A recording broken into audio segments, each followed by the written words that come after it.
புகிட் தெம்போங் ஸ்ரீ மகா மாரியம்மன் ஆலயத்தில் யந்திர பூஜை.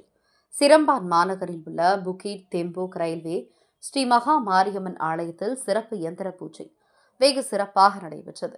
150 ஆண்டுகளுக்கு மேலான பழமை வாய்ந்ததும் எண்ணற்ற பக்தர்களின் நம்பிக்கைக்கும் வழிபாட்டுக்கும் சிறப்பு பெற்றதுமான இந்த ஆலயத்தில் நடைபெற்ற யந்திர பூஜையில் சிறப்பு அபிஷேகங்கள் மற்றும் பூஜைகள் நடைபெற்றன. இதைத் தொடர்ந்து கந்தசஷ்டி பாடல்கள் பக்தி பரவசத்துடன் பாடப்பட்டு ஆலயத்தில் ஆன்மீக சூழல் நிறைந்தது. யந்திர பூஜையின் ஒரு பகுதியாக ஆலயத்தில் சிறப்பு வழிபாடுகள், அபிஷேக ஆராதனைகள் மற்றும் மந்திர உச்சாடனங்கள் நடைபெற்றன.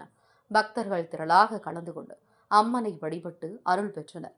இதனிடையே மலேசிய இந்து சங்கம் சார்பாக புகிட் தெம்போங் ஸ்ரீ மகா மாரியம்மன் ஆலயத்திற்கு தேவஸ்தானம் என்ற சான்றிதழ் வழங்கப்பட்டது.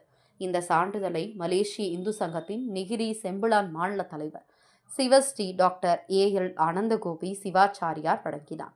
ஆலயத்தின் சார்பில் சான்றிதழை கோவில் நிர்வாக தலைவர் நாகலிங்கம் கருப்பையா பெற்றுக்கொண்டார்.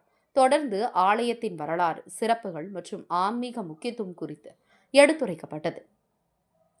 இந்த சிறப்பு யந்திர பூஜை நிகழ்வுக்கான ஏற்பாடுகளை பிரசன்ன ஞானி பிரம்மஸ்ரீ ஆதி பிரம்ம பிரபுராம் சர்மா, பூவத்தகுடி மிராசு, புதுக்கோட்டை பிரதம குரு ஸ்ரீ மகா மாரியம்மன் ஆலயம் புகிட் தெம்போங் சிறப்பாக செய்திருந்தார்.